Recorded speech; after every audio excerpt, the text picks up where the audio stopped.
Passive income investing with Better Call Paul. I am not a financial advisor. This video is for educational and entertainment purposes only and should not be taken as financial, investment, or trading advice. All investments involve risk and you should do your own research or consult with a licensed financial professional before making investment decisions.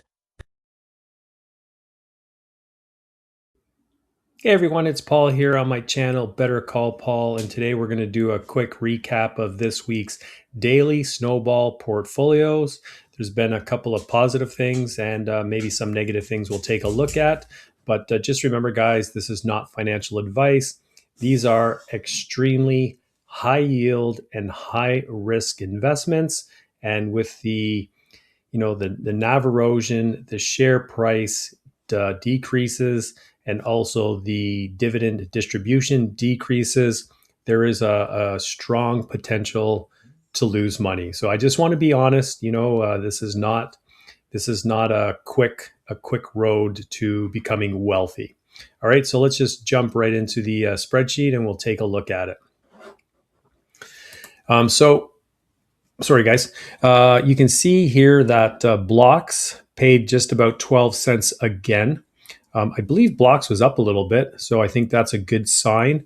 I'd like to see Bitcoin get back, over 120,000 US and see what that does to Blocks. MSTW dropped again, down to 16 cents. Last week was 21 cents. This one has not done well at all. WPay just dropped a penny. Not much from last week, but you can see that 4 weeks ago it was paying 53 cents. So I think overall people have been fairly disappointed with WPay and hoping to see a rebound in 2026. Otherwise, this could be on the chopping block eventually. Here's one of the shining stars for this week. We got YBTC paid $1.38 US. I'm not sure exactly. I guess there must have been some higher volatility with Bitcoin, leading to maybe higher premiums. But again, we have to watch the NAV and the share price to see whether or not, they're just eroding the fund by overpaying. Alti dropped down a bit to 48 cents. I mean, this might be a good thing for Alti if they pay out less, right? But maintain a stable share price. I think that would be the best way to go if they can do it. YMAX went up a little bit to 10 cents. I put over here in this little box, total return. So I'm tracking all the dividends that YMAX pays me compared to the unrealized capital losses to find out what my total return is. Now I'm going to track it week to week to see what's the difference in total return. So every week they pay a dividend. Is my total return going up a little bit or is it actually going down every week? And after a few months, I think I'll be able to better make a decision on whether or not I'm going to hold on to my YMAX position or is it time to sell out? YMAG stayed basically the same, just under 10 cents. QDTE came down a little bit, but another fantastic payment, $1.72 US. You can see this was huge for me. I got 557 US. So this led, between this one and YBTC are two of the big reasons why this was a really good week for me. Actually, RDTE as well, paying $1.08. Right, this was a big one for me because I have 200 shares now, so it was $184. In case you're wondering why this is not over $200, I did factor in the 15% withholding tax. QQQY, down in the 13s again, has not recovered back to where it was paying 18, 19, 20 cents. Unfortunately, this one, as you all know, if you guys saw my post on Blossom, is potentially on the chopping block. Out of my 4 NASDAQ US listed funds, this was the one people voted for me to get rid of. So I'm going to do a little bit more research, some back testing, and see whether or not it will still be here next week. Misty again dropped its dividend. Now we're down to 40 cents, so not looking too good. Hopefully it will start to recover, I guess, once Bitcoin recovers and hopefully MSTR recovers in 2026, but we'll see.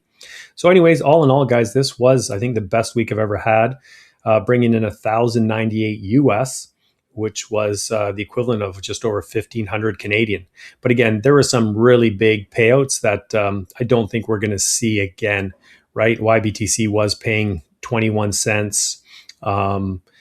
QDTE was paying in the 20-cent range. RDTE was paying in the 21-cent range. So I have a feeling by next Friday, we'll be back to normal. And this will be maybe 600 or 700, maybe Canadian, maybe US to Canadian. We'll see. Anyways, guys, I do track every week. Going back, how many weeks am I going back? 1, 2, 3, 4, 5, 6, 7, 8. I was going back all the way to when I started this, but it's just too many lines. So going back 8 weeks, you can see the differences, right? It was at 800, dropped into the 7s, down to the 6s. And just the last 2 weeks have been really, really good. But again, if the NAV dropped a lot and the share price is down, then we could be losing more money than we're making. So the average is 902. So my saving grace here, guys, I am adding to my TDAQ position.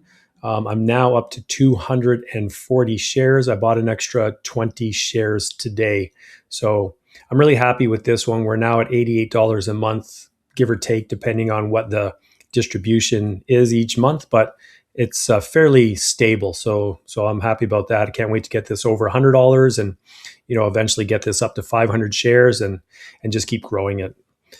All right, so let's take a look here. This is my Daily Snowball Portfolio. These were the positions I was buying each day of the week, but I've put this on hold while I'm buying my TDAQ and haven't really seen an opportunity or a reason to add to these positions at the moment. Unfortunately, they are down quite a bit, as you'll see here. I'm not trying to hide anything. You can see the current price across the top for each one of them, right? Blocks is $18.55. My average price is $25. MSTW is now at $10.20. My average price is $25.84. I almost bought a little bit more MSTW today, but I didn't end up getting it before the end of the day. So maybe next week I will add a little bit more. I was thinking maybe bring this one up to 100 shares and try to bring my average cost down a little bit, but we'll see. WPay, again, I started buying it at $53. Now it's down to $42.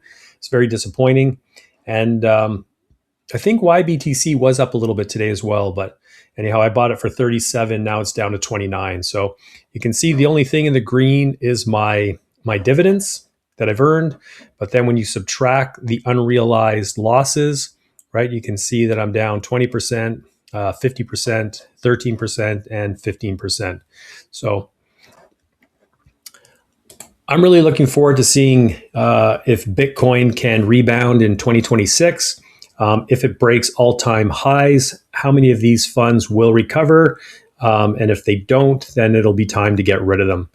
In the meantime, I'm just going to keep collecting the dividends, reinvesting them into TDAQ, building out my foundational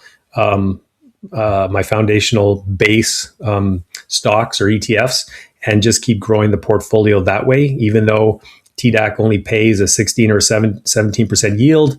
The NAV and share price is stable, so it won't be eroding my portfolio. All right, so let me know in the comments if you guys are still buying any of these funds, or have you gotten rid of any of them? What do you think of TDAQ? Am I making the right decision buying that instead, or should I be pouring more money into my snowball portfolio? I'd love to hear your thoughts. So please, like the video, subscribe to my channel, and put your comments down below, and we'll keep this going on a weekly basis. I'm not giving up yet, so we'll keep going, and we'll see how it goes for 2026. All right.